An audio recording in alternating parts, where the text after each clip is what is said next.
صحابہ اکرام رضوانُاللہ تعالی علیہم اجمعین نے جو حب رسول میں میرے آقا صلی اللہ تعالی علیہ وسلم کی محبت میں مشقتیں اٹھائی، اس میں سر فہرست اگر کوئی نام آتا ہے تو حضرت بلال حبشی کا آتا ہے رضی اللہ تعالی عنہ۔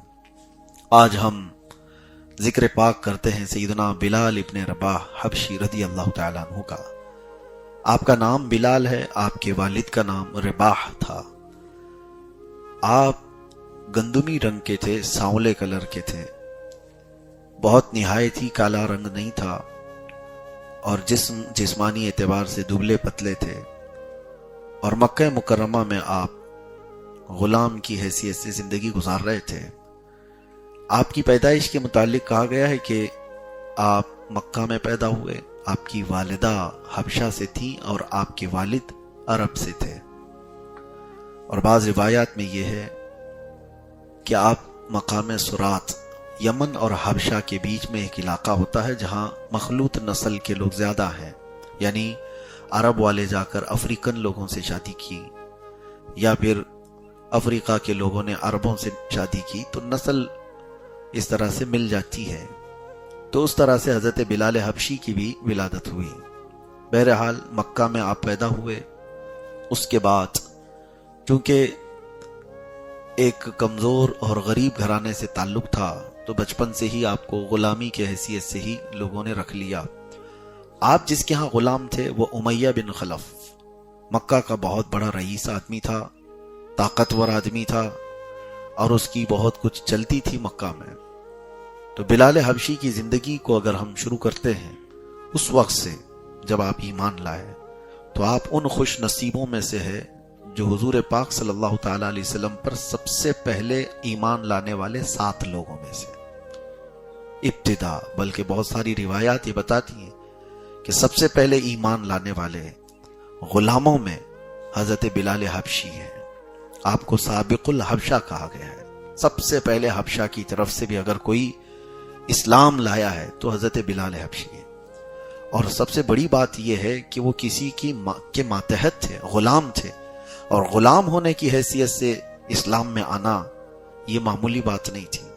جو مکہ والے مخالف تھے، وہاں کی طاقتیں جو کمزوروں کے خلاف تھیں اس وقت، اور پلس یہ کہ جس کے ماتحت میں آپ جس کی غلامی میں تھے امیہ بن خلف، وہ سخت کٹر ترین دشمن حضور پاک صلی اللہ علیہ وسلم، اسلام کا سب سے بڑا مخالف، اس کے گھر اس کی غلامی میں رہتے ہوئے ایمان لائے، اور اس کے بعد پھر ان کو اس کا انجام بھی دیکھنا پڑا۔ مسلسل تکلیفیں اٹھائی حضرت بلال حبشی نے۔ امیہ بن خلف نے حضرت بلال حبشی کا جیسے ہی اسلام اسے پتہ چلا، مکہ کے اوباش لڑکوں کو بلایا، اور اس کے بعد روزانہ ایک نئے طریقے سے آپ کو آزمایا جاتا تھا۔ شروع میں آپ کو مار کر کے، حضور صلی اللہ تعالی علیہ وسلم کی برائیاں بیان کر کے اپنے پرانے دین کی طرف آنے کے لیے اکسایا جاتا تھا، لیکن جب انہوں نے دیکھا کہ بلال بہت ہی پکا ہوتا چلا گیا ہے، بہت پکا ہے، تو پھر انہوں نے وہ تکلیفیں شروع کی جو رہتی دنیا تک وہ مثال بن گئی۔ حضرت بلال کو وہ لے کر کے جاتے تھے عرب کے صحرا میں، اور گرم تپتی ہوئی ریت میں آپ کے پورے کپڑے اتار کر کے آپ کو سلا دیا جاتا، یہاں تک کہ نوکیلے نوک والے چپل پہن کر کے نوجوان ان کے سینے پر چڑھتے تھے، اور پھر ان کے اوپر ناچتے تھے اور کہتے تھے لات اور عزا کی بڑائی بول، یعنی لات اور عزا ان کے معبودوں کے نام تھے، ان کے خداؤں کے نام تھے۔ تب حضرت بلال اس گرم تپتی ہوئی ریت میں سو کر احد احد کہتے تھے، یہ جملہ بار بار کہتے تھے، جس کا مطلب ہوتا ہے اللہ ایک ہے، میں ایک ہی کی عبادت کروں گا۔ پھر یہ تکلیفیں اتنی بڑی کہ آپ کو انگاروں پر بھی سلایا گیا، جس کی وجہ سے آپ کی پیٹھ کا گوشت گل گیا تھا، ریڑھ کی ہڈی دکھنے لگتی تھی۔ حضرت بلال اس وقت تک بھی، یہاں تک کہ آپ کو ایک ڈرم جو ہوتا ہے ٹنکی ٹائپ، اس میں دن بھر رکھ کر کے ڈھکن بند کر دیا جاتا، اور گرمی کی وجہ سے آپ کا جسم پکتا تھا۔ مسلسل کئی مہینوں نہیں کئی سال تک حضرت بلال حبشی ان تکلیفوں کو سہتے رہے، لیکن انہوں نے کبھی شکایت نہیں کی۔ اور یہ عرصہ گزرتے ہوئے جب آیا تو حضرت ابو بکر صدیق رضی اللہ تعالیٰ عنہ وہ صحابی رسول ہیں جنہوں نے اپنا مال رکھا ہی تھا غلاموں کو آزاد کرنا اور رسول اللہ کی غلامی میں لانا۔ حضرت عائشہ صدیقہ فرماتی ہیں میرے باپ حضرت ابو بکر رضی اللہ تعالیٰ عنہ نے اپنے مال سے جن غلاموں کو آزاد کروایا ان میں سے بلال حبشی بھی تھے۔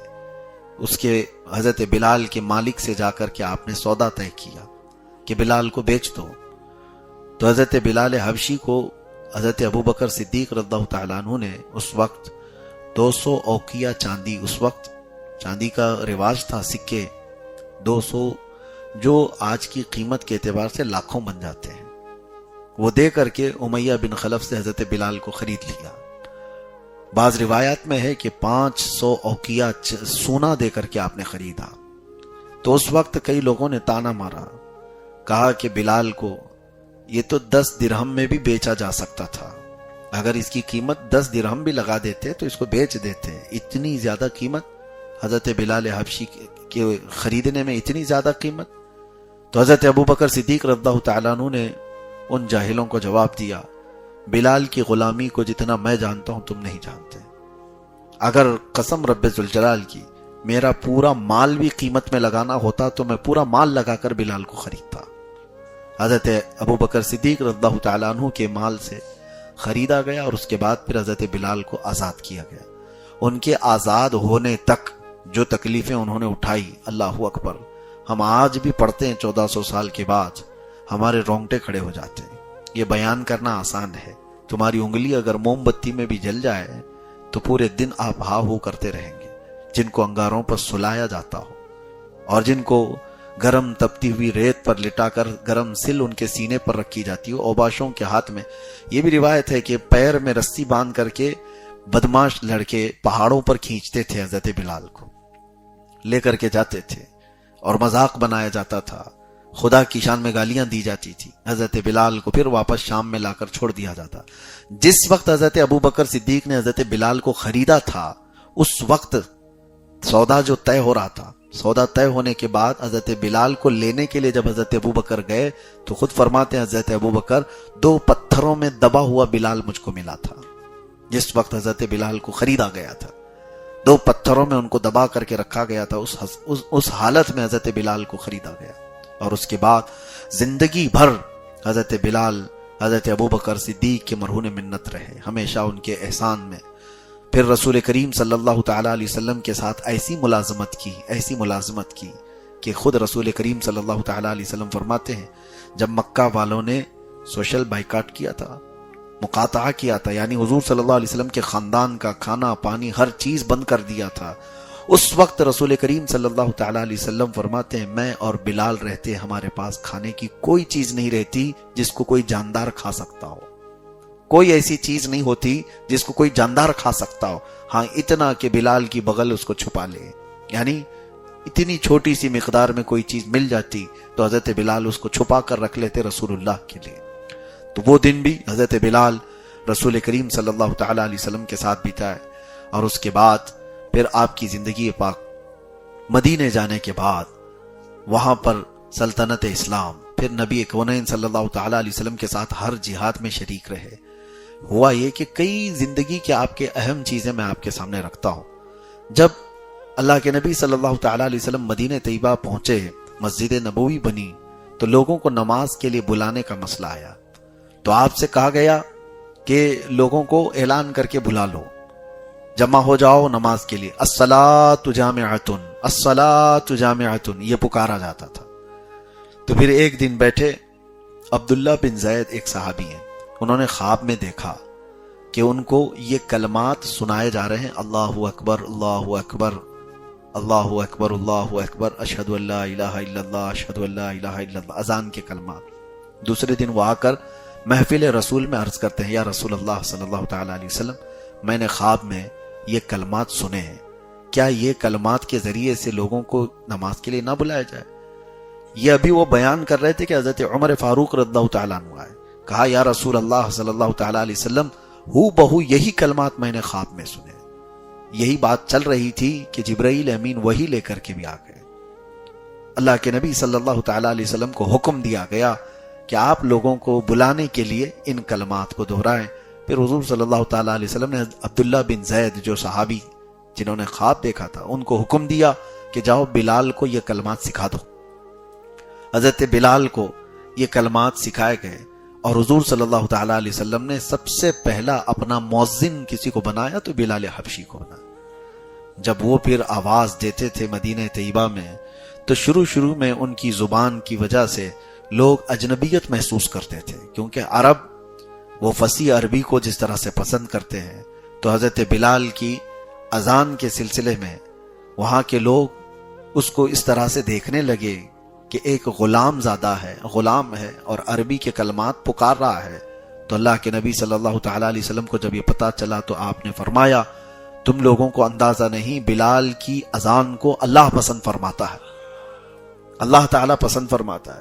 پھر سفر میں، حضر میں، ہر جگہ بلال حبشی کو اذان کے لیے مقرر کیا گیا، یہاں تک کہ ایک مرتبہ کا یہ واقعہ بھی ہے کہ اللہ کے نبی صلی اللہ تعالیٰ علیہ وسلم اکثر، یہ بھی میں آپ کو بتا دوں، اذان کے بعد ایک مرتبہ ایسا ہوا کہ اذان دینے کے بعد حضرت بلال کی ایک عادت یہ بھی تھی، مسجد میں اذان دیتے تھے اور پھر جا کر کے رسول اللہ کے گھر کے سامنے کھڑے ہو کر الصلاۃ علیک یا رسول اللہ یہ بھی کہتے تھے۔ یہ سنیوں کا طریقہ رہا ہے، مسجدوں میں بھی اذان کے بعد جماعت ہونے سے پہلے ہمارے یہاں صلاۃ پکاری جاتی ہے۔ یہ حضرت بلال حبشی اذان دے کر کے رسول اللہ کے حجرے کے پاس جا کر کھڑے ہوتے تھے اور حضور پر سلام بھیجتے تھے۔ اللہ کے نبی صلی اللہ علیہ وسلم حضرت بلال کی یہ آواز سن کر کے اپنے حجرے سے نکلتے، جیسے ہی حضور اپنے حجرے سے نکلتے بلال حبشی اقامت شروع کر دیتے تھے، یہ روایات میں ہے۔ اور ایک مرتبہ ایسا ہوا کہ حضور پاک صلی اللہ یہ بھی روایت ہے کہ گھر کے پاس کھڑے ہوتے تھے حضور کے اور حی علی الصلاح حی علی الفلاح الصلاۃ علیک یا رسول اللہ، یعنی حضور کو بلانے کے لیے الگ کلمات تھے، یا رسول اللہ نماز کے لیے آ جائیے، کامیابی کے لیے آ جائیے۔ حضور مسکراتے تھے ان کے ان الفاظ پر۔ ایک بار یہ ہوا کہ عشاء کی اذان ہو چکی اور نبی پاک صلی اللہ تعالیٰ علیہ وسلم حجرے سے باہر نہیں آئے، تو بہت دیر انتظار ہوا، تو حضرت بلال حبشی ان سے کہا گیا کہ نہیں، رسول کریم صلی اللہ علیہ وسلم سوئے ہوئے ہیں، آرام فرما رہے۔ تو گئے حجرے کے پاس، جا کر کھڑے ہو کر کے انہوں نے زور سے یوں پکارا الصلاۃ خیر من النوم، نماز نیند سے بہتر ہے۔ پھر کہا نماز نیند سے بہتر، حضور تشریف لے آئے۔ کہا بلال کیا ہی عمدہ کلمات تم نے بیان کیے، کیا ہی اچھا ہو کہ یہ کلمات ہر دن فجر میں اذان کے ساتھ شامل کیے جائیں۔ یہ حضرت بلال کے کلمات سے الصلاۃ خیر من النوم ہم جو کہتے ہیں فجر میں، یہ حضرت بلال نے حضور پاک صلی اللہ تعالیٰ علیہ وسلم کی بارگاہ میں بڑے ادب سے عرض کیے تھے اور حضور نے اس کو پسند فرمایا اور اذان میں ہمیشہ کے لیے شامل کیا۔ ایک مرتبہ سفر میں رسول پاک صلی اللہ تعالیٰ علیہ وسلم نے فرمایا بلال ہماری نماز کی حفاظت کرنا، رات ہو گئی تھی اور فجر میں اٹھنا تھا، جیسے ہم آپ کو بول کر کے سوئیں، آپ ہم کو بول کر کے سوئیں۔ رسول پاک صلی اللہ تعالیٰ علیہ وسلم آرام کرنا ہوتا تو بلال حبشی کو بول کے سوتے کہ بلال ہماری نماز کی حفاظت کرنا۔ تو حضرت بلال مسلسل جھاگتے رہتے، حضور پاک صلی اللہ تعالیٰ علیہ وسلم کی فجر کے لیے تیاری کرنی ہے، لیکن سفر میں تھے۔ ہوا یہ کہ یہ خیبر سے لوٹنے کے وقت حضور پاک صلی اللہ علیہ وسلم آرام فرمائے اور سارے صحابہ کو بھی نیند لگ گئی۔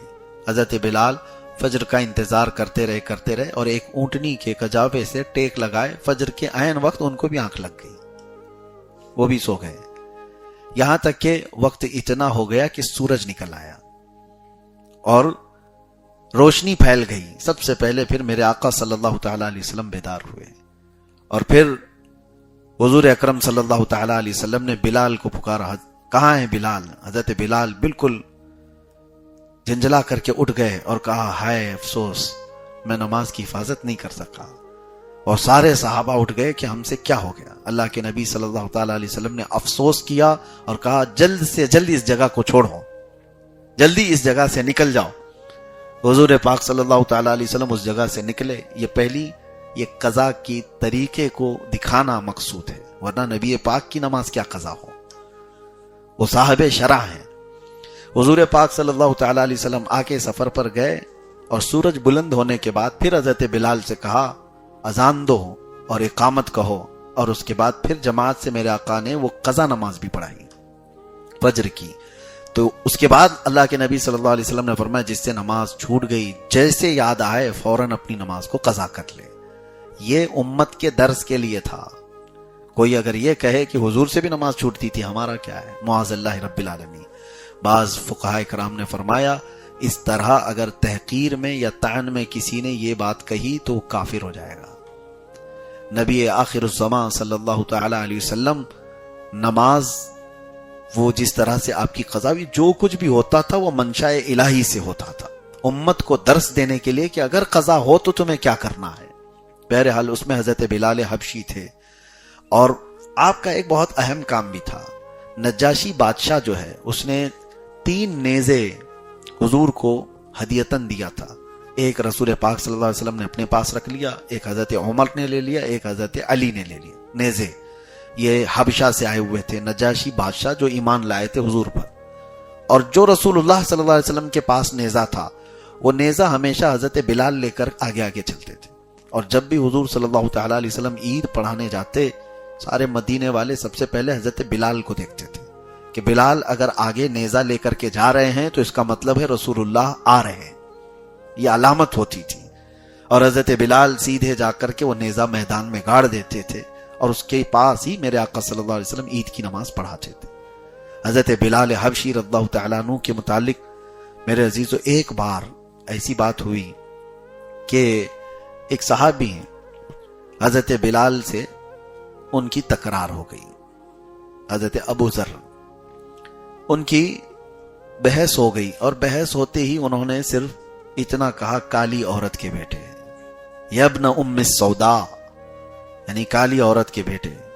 تو حضرت بلال کے دل پر یہ بات تھوڑی لگی، انہوں نے رسول اللہ صلی اللہ تعالی علیہ وسلم کی بارگاہ میں جا کر کہا یا رسول اللہ صلی اللہ علیہ وسلم میرے ساتھی نے مجھے اس طرح سے طعن کیا، کالی ماں کے بیٹے۔ تو حضور پاک صلی اللہ تعالی علیہ وسلم اتنے جلال میں باہر تشریف لائے تھے کہ صحابہ سب کے سب حیرت زدہ تھے، ڈرے ہوئے تھے۔ حضور نے ان کو بلایا اور کہا افیک الجاہلیہ، ابھی تمہارے اندر زمانے جاہلیت کی بدبو آ رہی ہے؟ 3 بار حضور نے فرمایا، اور اس کے بعد واپس حضور چلے گئے۔ اس صحابی کو اتنا دکھ پہنچا جنہوں نے حضرت بلال کو یہ کہا تھا، ان کو احساس ہوا، ندامت ہوئی۔ اس کے بعد آتے ہیں حضرت بلال کا ہاتھ پکڑ کر کے اور مسجد نبوی میں اندر آ کر لیٹ جاتے ہیں اور کہتے ہیں بلال مجھ سے خطا ہوئی، میں نے تکرار میں اور انجانے میں تم کو اس طرح کا جملہ کہا، اور رسول اللہ کی ناراضگی مجھے برداشت نہیں ہے، تم کو کالا کہنے سے میرے نبی ناراض ہیں، لہٰذا تم مجھے معاف کرو۔ اور معاف کرنے کا طریقہ یہ ہے کہ تم اپنا یہ کالا پیر میرے چہرے پر رگڑ دو، میں نیچے لیٹتا ہوں، تم اپنا پیر میرے چہرے پر رکھو۔ حضرت بلال نے فوراً ان کو اٹھا لیا اور کہا نہیں، جس کے تم غلام ہو اس کا میں بھی غلام ہوں، میرا پیر تمہارے چہرے پر نہیں ہوگا۔ اور دونوں سینہ آپس میں لگائے۔ یہ اللہ کے نبی صلی اللہ تعالی علیہ وسلم نے حضرت بلال کی فضیلت ایک جگہ نہیں کئی مرتبہ بیان فرمائی۔ جب وہ اذان دیتے تھے اس وقت، جب یہ تکرار ہوئی اس وقت، اور ایک بات میں آپ کو بتاتا ہوں، حضرت بلال رضی اللہ تعالیٰ عنہ کا جو مقام و مرتبہ ہے، زندگی بھر رسول اللہ صلی اللہ تعالی علیہ وسلم کی معیت میں اذان دیتے رہے۔ 7 ہجری مکہ کے فتح کا دن تھا۔ فتح مکہ کے دن 10,000 صحابہ کی جماعت میں حضور صلی اللہ تعالی علیہ وسلم تشریف لا رہے تھے، اور اس وقت جانتے ہیں سب سے پہلے حضور صلی اللہ تعالی علیہ وسلم کی اونٹنی کی رسی پکڑ کر چلنے والے حضرت بلال حبشی تھے۔ ان کے داخل ہونے کی شان ہی الگ تھی، وہ تڑپائے گئے تھے، مارے گئے تھے مکہ میں، کون سا ظلم ان کے ساتھ نہیں ہوا تھا مکہ میں۔ ہجرت کے بعد جب میرے آقا صلی اللہ تعالی علیہ وسلم مدینہ طیبہ تشریف لے گئے تھے تو ان کو بھائی چارگی میں ایک صحابی ہیں ابو رویحہ، ان کا بھائی بنایا تھا، ان کے ساتھ رہتے تھے، ایک روایت میں عبیدہ بن حارث کے ساتھ۔ بہرحال جب مکہ میں داخل ہوئے اور فتح مکہ میں، پہلے نبی کریم صلی اللہ تعالی علیہ وسلم خانہ کعبہ کے اندر گئے، سارے بتوں کو وہاں سے نکال کر پاک کیا، خانہ کعبہ کو صاف کرنے کے بعد حضور کریم صلی اللہ تعالی علیہ وسلم باہر تشریف لائے، اور حرم کعبہ میں پہلی اذان دینی تھی تو حضرت بلال سے کہا گیا کعبے کی چھت پر چڑھ کر اذان دو. کہیں سے بھی اذان دیتے, کعبے کی چھت پر چڑھ کر کے اذان دو. وہ جوش محبت میں تھے حضرت بلال کہ وہ مکہ, کیونکہ ہجرت کے بعد کئی مرتبہ ایسا ہوتا کہ آپ کو بخار آیا, بیمار ہوئے صحابہ جب ہجرت کر کے گئے, کیونکہ مدینہ اس وقت یثرب نام تھا اور بیماریوں کا گڑھ سمجھا جاتا تھا, جو بھی جاتا تھا بیمار ہو جاتا, کئی طرح کے بخار اس کو لگ جاتے تھے. لیکن اس یثرب کو میرے آقا صلی اللہ تعالی علیہ وسلم نے طیبہ بنایا, بلکہ بیماریوں کی شفا کا مرکز بنایا. حضرت بلال اس وقت یہ گنگناتے تھے اشعار میں کہ کیا میں وہ مکہ کبھی پہنچ سکتا ہوں, کیا اس کی مٹی میں دیکھ سکتا ہوں. تو ایک بار حضور پاک صلی اللہ تعالی علیہ وسلم کی بارگاہ میں ان کی یہ بات پہنچی کہ مکہ کے متعلق اس طرح کی بات کرتے ہیں کہ کیا مجھے وہ دیکھنا ملے گا. اللہ کے نبی صلی اللہ تعالی علیہ وسلم نے فرمایا, اسی دن اللہ کے نبی نے یہ دعا کی کہ اے اللہ, جس طرح ان کے دلوں میں مکہ کی محبت ہے تو ان کے دلوں میں مدینے کی محبت ڈال. اور جیسی حضور کو یہ کہتے ہوئے سنا, حضرت بلال نے دوبارہ کبھی پھر وہ اشعار ہی نہیں پڑھے کہ حضور نے مدینے کی محبت کا ذکر فرمایا. پھر مدینہ چھوڑ کر کبھی جاتے بھی نہیں تھے. خیر, جب خانہ کعبہ کی چھت پر چڑھ کر کے اذان دینے کی بات آئی ہے, وہ پورے محبت میں جوش میں وہ چڑھ تو گئے, اور اس کے بعد پھر وہ دیکھتے رہے کہ کس طرف منہ کر کے اذان دوں.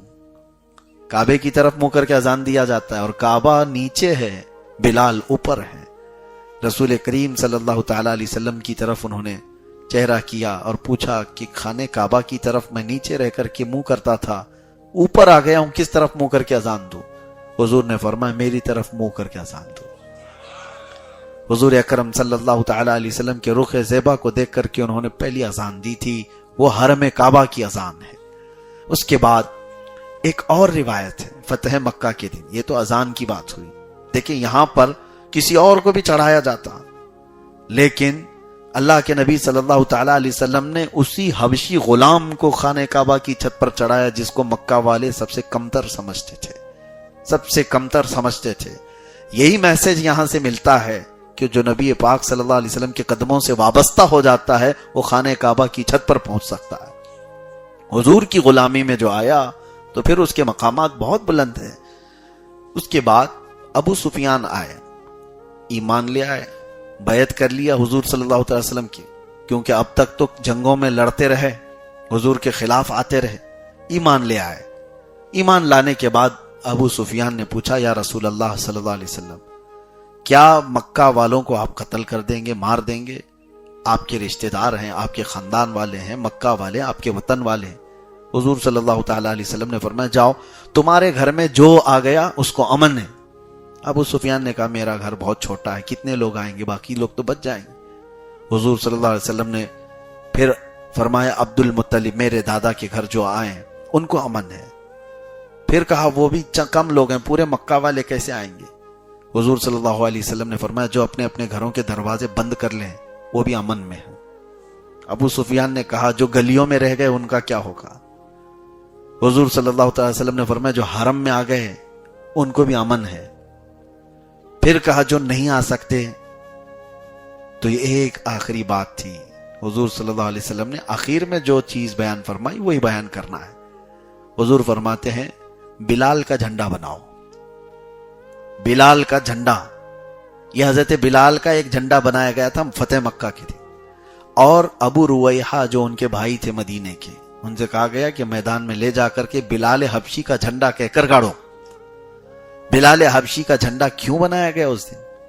اور پھر ابو سفیان سے کہا گیا کہ جاؤ مکہ والوں کو اعلان کر دو جو بلال کے جھنڈے کے نیچے آ گیا اسے امان ہے.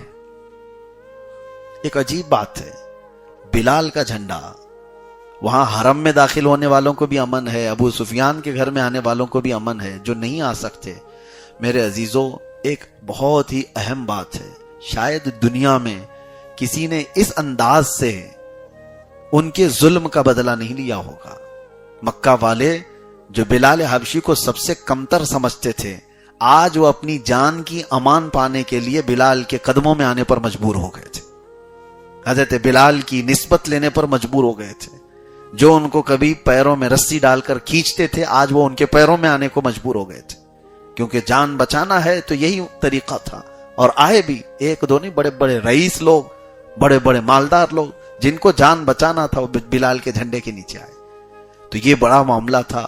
فتح مکہ کے دن اللہ کے نبی صلی اللہ تعالی علیہ وسلم نے حضرت بلال کو وہ مقام دیا, اس وجہ سے بھی کہ بلال وہ تنہا صحابی ہیں جن کا مکہ میں کوئی رشتہ داری بھی نہیں تھی, سوائے رسول اللہ کی غلامی کے ان کے کوئی رشتہ دار مکہ میں نہیں تھے.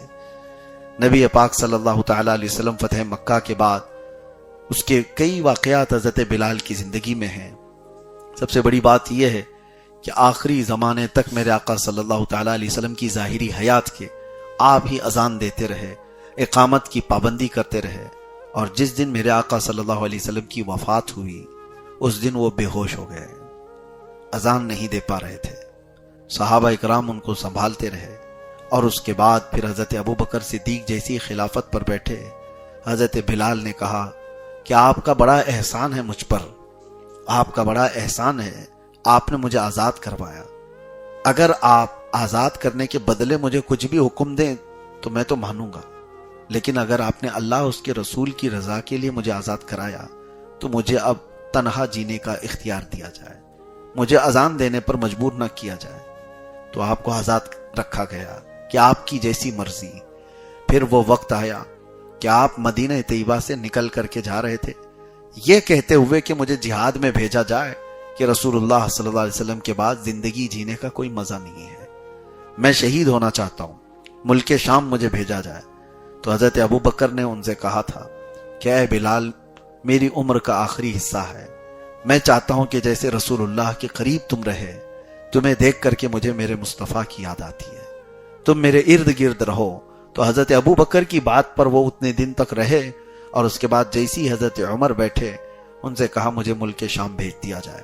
ملک شام ان کو بھیج دیا گیا, کیونکہ وہ حضرت عمر بھی وہی بات کر رہے تھے جو حضرت ابو بکر کہہ رہے تھے کہ بلال. اچھا یہ بات بھی میں آپ کو بتاؤں کہ حضرت عمر کا معمول یہ تھا, ایک بار ابو سفیان سردار مکہ ہے, یہ لوگ ملنے کے لیے آئے حضرت عمر فاروق کے پاس. اسی وقت حضرت بلال, حضرت مقداد, حضرت صہیب یہ لوگ بھی آئے, اور اس وقت جب وہ بڑے رئیس آئے اور ادھر غلام زادے آئے, حضرت عمر نے کہا پہلے بلال کو بلاؤ, امیر المومنین پہلے ان کو بلاؤ. تو ابو سفیان اور دوسرے لوگوں نے یہ بات بھی کہی تھی, بڑے بڑے سرداروں کو چھوڑ دیا گیا اور ہمارے سامنے کے غلاموں کو خلیفہ وقت بلا کر بات کر رہے. تو ان کے ہی ساتھیوں میں سے کسی نے یہ بھی کہا کہ اس چیز کو ذکر کرنا فضول ہے, بلال وہ شخص ہے جب رسول اللہ ہمیں دین کی دعوت دے رہے تھے, ہم ان کو مار رہے تھے اور یہ رسول اللہ کے قدموں میں بیٹھے ہوئے تھے, ان کا حق ہے. اور حضرت عمر جب بلال کو بلاتے تھے تو کیا کہتے تھے پتہ ہے, یا سیدنا بلال, اے ہمارے آقا بلال آئیے. حضرت بلال کہتے تھے امیر المومنین آپ مجھے آقا کہہ کر کیوں پکارتے ہیں, آپ مجھے سیدنا کیوں کہتے ہیں. حضرت عمر رونے لگتے اور کہتے بلال ذرا اپنا وہ جبہ اٹھاؤ تاکہ میں وہ دیکھوں جو پیٹھ پر تمہارے زخم ہیں رسول اللہ کی محبت میں لیے ہوئے, میں ان کو بوسہ دوں, یہی میری زندگی کی بڑی قسمت کی بات ہے. حضرت بلال کی اتنی تعظیم کرتے تھے. حضرت عمر فاروق رضی اللہ تعالیٰ کبھی حضرت ابو بکر صدیق کی بھی تعریف کرتے تو یوں کہتے, حضرت عمر یوں کہتے ہمارے سردار ابو بکر نے ہمارے سردار بلال کو آزاد کرایا ہے. دونوں کو سردار کہتے تھے, آقا کہتے تھے, جبکہ وہ غلام زادے تھے. تو حضرت عمر کی بات پر وہ رہے نہیں, مدینے میں ملک شام چلے گئے, تنہائی میں جیتے رہے. جہاد کے سلسلے میں گئے تھے لیکن وہاں زیادہ دن رہ نہ پائے. ایک دن خواب میں رسول اللہ صلی اللہ علیہ وسلم کو دیکھا. اللہ کے نبی صلی اللہ تعالی علیہ وسلم یہ فرما رہے تھے کہ اے بلال اتنی بھی دوری کیوں, کیا ہماری یاد نہیں آتی. تڑپ کر کے اٹھ بیٹھے, بستر کو چھوڑ دیا. اللہ کے نبی صلی اللہ علیہ وسلم کو جیسی ہی خواب میں دیکھا, ملک شام سے ایسا سفر کیا انہوں نے, نہ پہاڑوں کو دیکھا نہ صحراؤں کو دیکھا, مدینے کی طرف وہ رواں دواں ہوئے اور کئی دن کی مشقتوں کے سفر کے بعد مدینے پہنچے تو سیدھے پوچھتے تھے کہ این رسول اللہ, اللہ کے رسول کہاں ہیں, اللہ کے رسول کہاں ہیں.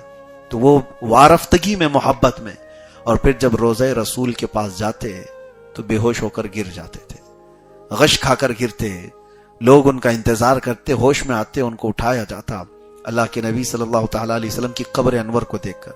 اب سنیے، اس وقت حضرت عمر نے آ کر کے ان سے کہا، بلال ایک بار وہ اذان دو جو رسول اللہ کے زمانے میں دیتے تھے۔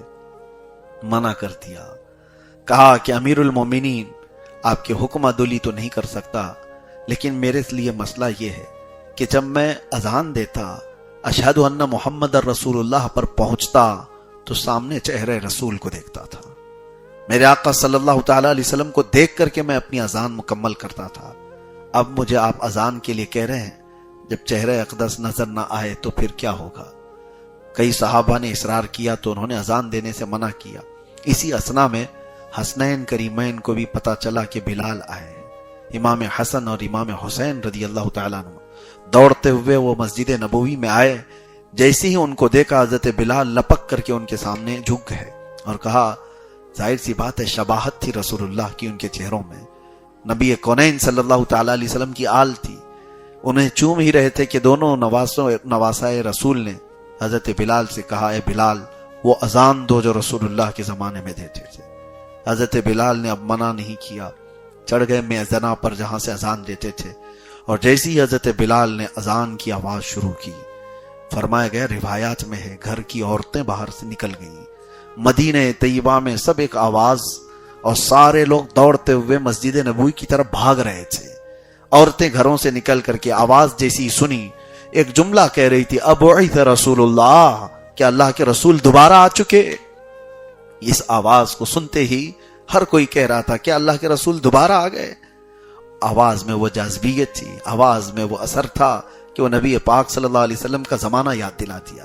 اس کے بعد حضرت بلال اشہد ان محمد رسول اللہ تک پہنچے تھے، پورا مدینہ جمع ہو گیا تھا، پورا مدینہ ان کے اطراف تھا، اور جیسے ہی وہ وہاں پہنچے وہ لڑکھڑا کر کے زمین پر گر گئے۔ صحابہ اکرام رضوان اللہ تعالی علیہ مجمعین کہتے ہیں، رسول اللہ صلی اللہ علیہ وسلم کی وفات کے وقت جتنا مدینے والے روئے تھے، اور اس کے بعد بلال کی اذان پر جتنا روئے، مدینہ اتنا کبھی نہیں رویا تھا۔ حضرت بلال کی اذان پر پورا مدینہ رو پڑا تھا، کیونکہ وہ زمانہ پھر سے یاد آ گیا تھا، جو چہکتی اور مہکتی فضاؤں میں میرے آقا کے ارد گرد صحابہ اکرام کا جھرمٹ ہوتا، مسجد نبوی کی وہ رونقیں تھی، میرے آقا صلی اللہ تعالی علیہ وسلم کی محفلیں تھی، وہی بزم ہے، وہی دھوم ہے، وہی عاشقوں کا ہجوم ہے کمی تو بس میرے حضور کی، حضور پاک صلی اللہ تعالی علیہ وسلم کی وہاں پر تشریف آوری نہ ہوتی، دیکھتے تو پورے مدینے والے گڑ گڑا کر روتے تھے۔ حضرت بلال اس کے بعد زیادہ دن باحیات نہیں رہے، اسی غم میں حضرت بلال حبشی کی وفات ہو گئی۔ رسول کریم صلی اللہ تعالی علیہ وسلم کے یہ جانثار صحابی، اللہ کے نبی صلی اللہ تعالی علیہ وسلم کے ہمہ وقت ساتھ رہنے والے، اور جانتے ہو ایک بار میرے آقا نے کیا فرمایا؟ ایک صاحب اپنی بیٹی کے نکاح کے لیے آئے تھے حضور کے پاس، کہا یا رسول اللہ فلاں صاحب سے میری بیٹی کا نکاح کر دیجئے۔ حضور نے فرمایا بلال کے بارے میں کیا خیال ہے؟ انہوں نے کہا پھر فلاں شخص کے ساتھ میری بیٹی کا نکاح کر دیجئے۔ حضور نے فرمایا بلال کے بارے میں کیا خیال ہے تمہارا؟ انہوں نے تیسری بار کہا۔ حضور صلی اللہ تعالی علیہ وسلم نے پھر فرمایا بلال کے بارے میں کیا خیال ہے تمہارا؟ اب وہ کچھ نہ کہہ سکے۔ ظاہر سی بات ہے، 2 بار 3 بار کوئی اپنی بیٹی کے لیے دوسری بات پوچھ رہا ہے تو اس کو کہیں دینے کا ارادہ ہوگا، لیکن جب رسول اللہ صلی اللہ علیہ وسلم سے 3 بار سنا تو پوچھا بلال میں ایسا کیا ہے؟ اللہ کے نبی صلی اللہ علیہ وسلم نے فرمایا میں نے جنت میں مجھ سے آگے بلال کے قدموں کی آہٹ سنی ہے، بلال کے قدموں کی آہٹ میں نے جنت میں سنی ہے۔ یہ بات سنتے حضرت ابوبکر صدیق نے کیا کہا تھا پتہ ہے؟ حضرت ابوبکر کہتے کاش میرا باپ بلال کا باپ ہوتا، میری ماں بلال کی ماں ہوتی، جو فضیلت بلال کو ملی ہو مجھے مل گئی ہوتی۔ اللہ کے رسول نے فرمایا کہ مجھ سے آگے میں نے بلال کے قدموں کی آہٹ جنت میں سنی ہے۔ یہ حضرت بلال سے پوچھا بھی گیا تھا کہ آپ ایسا کیا کرتے ہو کہ آپ کی آواز، قدموں کی آواز جنت میں آتی ہے؟ حضرت بلال نے جو کہا وہ آپ سب کے لیے بھی ہمارے لیے بھی۔ وہ کہتے ہیں ہر اذان کے بعد میں 2 رکعت نفل پڑھ لیتا اور کبھی بغیر وضو کے رہتا نہیں، جس وقت وضو ٹوٹے میں فوراً وضو کرتا۔ تو یہی عمل انہوں نے بتایا۔ اللہ کے نبی صلی اللہ تعالی علیہ وسلم نے ان کی فضیلت میں جب یہ بیان فرمایا دنیا میں کہ ان کے قدموں کی آہٹ جنت میں سنی گئی۔ میرے عزیزو، ایک وہ صحابی ہیں حضرت بلال جن پر ساری امت کا اتفاق ہے. صحابہ اکرام کو گالیاں دینے والے شیعہ بھی حضرت بلال کی صحابیت کا انکار نہیں کرتے. حضرت بلال رضی اللہ تعالیٰ عنہ کی حالانکہ اکثر صحابہ کو سب و شتم کرتے ہیں، ان کو مانتے نہیں، خلفائے راشدین میں سے اکثر کو، لیکن حضرت بلال کے متعلق شیعہ جماعت کا بھی اتفاق ہے کہ رسول اللہ صلی اللہ تعالیٰ علیہ وسلم کا ایسا جانثار صحابی، اللہ تبارک و تعالیٰ ان کی تربت پر کروڑوں رحمت نازل فرمائے. بلال جیسا عشق ہو تو پھر چاند بھی رشک کرنے لگ جائے، اور غلامی ہو تو ایسی غلامی ہو جس پر پوری دنیا کو ناز ہو. اللہ کے نبی صلی اللہ تعالیٰ علیہ وسلم کے دربار کی نوکری وہ دنیا بھر کے بادشاہت سے بہتر ہے. میرے آقا صلی اللہ تعالیٰ علیہ وسلم کی بارگاہ میں حضرت بلال پہنچ کر کس مقام پر پہنچے. میرے عزیزو، مکہ کی سرزمین پر کھینچا گیا تھا، اسی سرزمین پر تڑپایا گیا تھا. کہاں ہے وہ میرا غلام بلال حبشی؟ آئے. حضور پاک صلی اللہ علیہ وسلم نے کیا فرمایا؟ سنو اے مسلمانوں، اگر حب مصطفیٰ میں ایک لاٹھی بھی کھانا پڑ جائے نا، ایک زخم بھی کھانا پڑ جائے، اجر ہلکا نہیں ملتا، بہت عظیم ہے. میرے آقا صلی اللہ علیہ وسلم نے فرمایا بلال، آج مکہ کی سرزمین سے پہلی اذان دی جائے گی. اذان کہیں کسی اونچی جگہ سے دی جاتی ہے، لیکن میرے آقا نے فرمایا اے بلال، ادھر ادھر کسی اونچی جگہ سے نہیں، سیدھے کعبے کی چھت پر چڑھ کر اذان دو. کہاں چڑھایا؟ کعبے کی چھت پر. روایات بتاتی ہیں سیدنا بلال حبشی فوراً چڑھ گئے کعبے کی چھت پر. وہی ایک اذان ہوئی، اس کے بعد پھر کعبے کی چھت پر سے اذان نہیں، یہ پہلی اذان دی جا رہی. حضرت بلال کعبے کی چھت پر چڑھ کر کے اذان دے رہے ہیں. اللہ اکبر. بیچ میں ایک بات میں بتا دوں حضرت بلال کے متعلق، جو شارحین ہیں، جو عشاقان مصطفیٰ ہیں، تشریح کر کے یہ بتاتے ہیں کہ چڑھنے کے بعد ان کو یہ احساس ہوا کہ مدینے میں رہتا تھا تو کعبے کی طرف منہ کر کے اذان دیتا تھا، اور اب کعبے کی چھت پر چڑھا ہوں، کعبہ نیچے ہے، میں کعبے کی چھت پر ہوں. وہیں سے پوچھا یا رسول اللہ، میں مدینے میں مسجد نبوی میں اذان دیتا تو کعبے کی طرف منہ کر کے دیتا، اب تو کعبے کی چھت پر چڑھا ہوں، اب چہرہ کدھر کروں؟ میرے آقا نے فرمایا بلال میری طرف دیکھ کر کرو. اسی کو تو بریلی کے امام نے کہا تھا، حاجیو آؤ شہنشاہ کا روزہ دیکھو. کعبہ تو دیکھ چکے، کعبے کا کعبہ دیکھو. کعبہ تو دیکھ چکے، کعبے کا کعبہ دیکھو. بلال حبشی رضی اللہ تعالیٰ عنہ نے اذان دی. یہ واقعہ تو موجود ہے، لیکن میں پوچھنا چاہتا ہوں اس پورے واقعے میں صدیق اکبر کو چڑھا دیتے، فاروق اعظم کو چڑھاتے، عثمان و علی رضوان اللہ علیہ مجمعین کو چڑھاتے، اجلہ صحابہ میں کوئی چڑھ کر اذان دیتے نہیں. حضور صلی اللہ تعالیٰ علیہ وسلم نے اس مکہ کی سرزمین پر غلامی کرنے والے اور اس کے بعد آزاد ہونے والے بلال حبشی کو خانہ کعبہ کی چھت پر چڑھایا. میرے عزیزو، پوچھو تو میں بتاؤں کہ بزرگوں نے فرمایا در حقیقت یہاں سے یہ میسج دینا تھا، جو نبی کونین کی محبت میں ایک زخم بھی کھائے، ارے تخت و کرسی کیا، کعبہ بھی اس کے تلووں کے نیچے آتا ہے.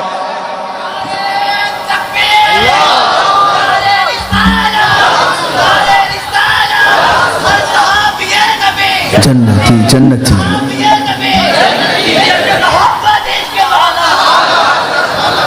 میرے عزیزو، آپ کو یہ بات آج یقین کے ساتھ باور کر لینا چاہیے کہ اگر ہماری زندگی ہے تو صرف اور صرف نام مصطفیٰ سے ہے. اس نام کو ہٹا دو گے تو پھر تمہاری زندگی میں کچھ بھی نہیں رہے گا. تمہارے چہرے بے رونق ہیں، تمہاری زندگیاں اجیرن ہیں. اس نام پاک میں روح ہے، حیات ہے، جان ہے. جب جب تم حضور پاک کا نام دہراتے رہو گے، زندگی میں اتنا ہی اضافہ ہوتا چلا جائے گا. اسی لیے تو امام عشق و محبت نے کہا جان ہے عشق مصطفیٰ، روز فضوں کرے خدا، جس کو ہو درد کا مزہ ناز دوا اٹھائے کیوں. اور پھر میرے امام اہل سنت فاضل بریلوی نے ہم غلاموں کو یہ بار بار سمجھاتے ہوئے کہا کہ حضور سے وفاداری ایسی کرو، پھر کے گلی گلی تباہ، ٹھوکریں سب کی کھائی کیوں.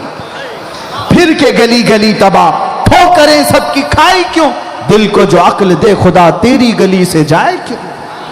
ان کے ہو کر رہو، حضور کے دربار کے بن کر کے رہو، پھر دنیا تمہاری کیا تمہاری جوتیوں کی بھی بولی نہیں لگا سکے گی، خرید نہیں سکے گی۔ جانتے ہیں صحابہ کو مکہ والوں نے پکڑا بھی، حضرت خباب ایک صحابی ہیں، ان کو مکہ والوں نے گرفتار کر کے سولی پہ چڑھایا، ان کی ناک کاٹا، کان کاٹے، آنکھوں میں سے سلائیاں پھیری، ناخنوں کو پکڑ سے کھینچا، ہونٹ کاٹ دیے، سب کر لیا۔ اور پھر بعد میں یہ کہا اے خباب کیا یہ اچھا ہوتا تمہاری جگہ محمد ہوتے اور تم آرام کر رہے ہوتے صلی اللہ علیہ وسلم۔ حضرت خباب جسم کے چھلنی ہو جانے کے بعد بھی جلال میں آتے ہیں، ظالموں تم کہتے ہو اس جگہ میرے نبی ہوتے اور میں آرام کر رہا ہوتا، قسم خدا کی تم نے یہ سب کاٹ لیا، ابھی میرے جسم کی 1000 بوٹیاں کر لو یہ مجھے گوارا ہے، لیکن میرے مصطفیٰ کے قدموں میں کانٹا بھی چھپ جائے یہ مجھے گوارا نہیں۔ یہ وفاداری تھی ان صحابہ کی، یہ رسول پاک صلی اللہ تعالی علیہ وسلم کے شہدائی وفاداری کا حق ادا کرتے تھے، اور انہی صحابہ کا یہ حال تھا میرے عزیزوں، جن کو دنیا دیکھ دیکھ کر کے تھک چکی تھی اور خرید نہ سکی، نہ قیصر و کسریٰ انہیں خریدے۔ ایک بار کی بات ہے کہ بڑے بڑے لوگوں نے ایک قاصد کو بھیجا، جاؤ محمد صلی اللہ علیہ وسلم کے ساتھی قیصر و کسریٰ کو فتح کرنے کی بات کرتے ہیں، کیا طاقت ہے ان کے پاس۔ عروہ بن مسعود ثقفی ایک شخص آیا قاصد بن کر کے حضور کے یہ دیوانوں اور فرزانوں کو دیکھنے کے لیے، ان کے پاس ہتھیار کتنے، طاقتیں کتنی ہیں۔ وہ تلاش کرتے رہ گیا، کوئی ہتھیار اور کوئی بڑے اسلحے نہیں ملے، لیکن ایک چیز ملی اس کو، جو قاصد آیا تھا اسے کیا چیز ملی؟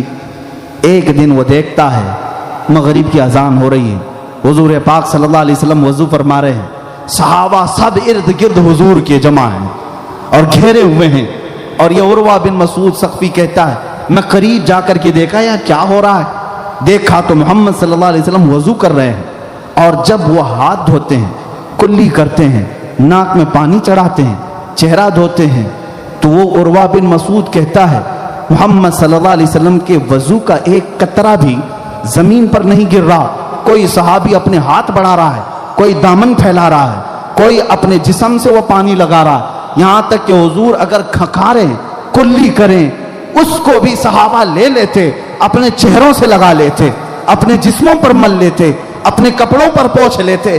عروہ بن مسعود کہتا ہے پورا وضو ہو گیا، میں نے دیکھا ایک قطرہ بھی پانی کا زمین پر نہیں گرا، سب یہ دیوانوں نے ان فرزانوں نے اپنے جسم پر مل لیا۔ واپس آ کر کے اپنے آقاؤں سے کہا اے لوگوں ان سے لڑنے کا ارادہ چھوڑ دو۔ پوچھا لوگوں نے کیا بہت طاقت ہے ان کے پاس، بہت اسلحے ہیں؟ اس نے کہا نہیں، بہت تلواریں، ہتھیار اور اسلحے تو نہیں، لیکن محمد صلی اللہ علیہ وسلم نے ایسے فرزانوں کی جماعت تیار کی ہے جو قیصر و کسریٰ کے پاس بھی نہیں۔ پوچھا کیسے ہیں وہ کہتا ہے ارے وہ ایسے فرزانے ہیں کہ اس نبی کے وضو کا ایک قطرہ بھی زمین پر گرنے نہیں دیتے، ہاتھوں میں لے کر چہرے سے مل لیتے ہیں، جسموں پر لگا لیتے ہیں۔ تو جن کو میرے مصطفیٰ حضور صلی اللہ علیہ وسلم کے وضو کے قطرے کو گرنے دینے کا بھی اتنا بڑا خیال ہے، وہ اس محمد کے خون کا قطرہ کب گرنے دیں گے؟ وہ ان کے جسم کا خون کا قطرہ کیسے گرنے دیں گے؟ وہ اپنی جان کی بازیاں لگائیں گے، وہ موت سے ڈرتے نہیں ہیں، وہ اپنے ٹکڑوں سے ڈرتے نہیں ہیں۔ یہی عزم، یہی حوصلہ تھا جس کو اقبال نے کہا تھا آئینے جواں مرداں حق گوئی و بے باکی، اللہ کے شیروں کو آتی نہیں روباہی، شہادت ہے مطلوب و مقصود مومن، نہ مال غنیمت نہ کشور کشائی۔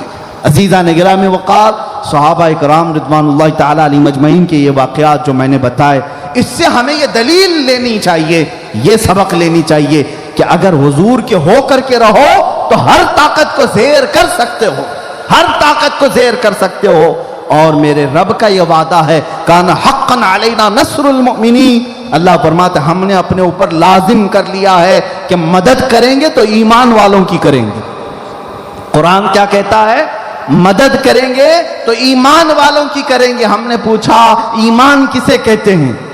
ایمان والوں کی اللہ مدد کرنے کا وعدہ کر رہا ہے، تو ہم نے پوچھا ایمان کسے کہتے ہیں؟ خود میرے آقا نے فرمایا لا یؤمن احدکم حتی اکون احب الیہ من والدہ وولدہ والناس اجمعین۔ ایمان کسے کہتے ہیں؟ سنو، حضور فرماتے ہیں اس وقت تک تمہارا ایمان کمپلیٹ نہیں ہو سکتا جب تک تم اپنے ماں باپ اولاد اور سارے انسانوں سے زیادہ حضور سے محبت نہ کر لو. یہ ہے ایمان. جب تک تم ان سے سب سے زیادہ محبت نہ کرو گے تب تک تمہارا ایمان کمپلیٹ نہیں ہے. اے مسلمانوں، اب میں اپنی گفتگو کو سمیٹتے ہوئے اس بات کی طرف لاتا ہوں. غیرت جس کو کہتے ہیں خودداری اور وفاداری، دو ایسی چیزیں ہیں جو تمہیں بہت اعلیٰ سطح تک لے جاتی ہیں. حضور اکرم صلی اللہ تعالیٰ علیہ وسلم کی شان میں کوئی نازیبا کلمات کہے تو پھر اس کو برداشت ہرگز نہ کرنا، قطعاً برداشت نہ کرنا. جو طاقت ہے، جس طرح کی حیثیت ہے، اس کا استعمال کرو اور جواب دینے کی کوشش کرو، ورنہ قیامت کے دن پکڑ آئے گی. تمہارا کوئی عذر قبول نہیں کیا جائے گا. تم یہ کہہ کر کے نہیں بچ سکو گے کہ میں گورنمنٹ سرونٹ تھا، بولتا تو نوکری چلی جاتی. تم قیامت کے دن یہ عذر نہیں کر سکو گے میں مزدور آدمی، میری طاقت نہیں تھی. کیا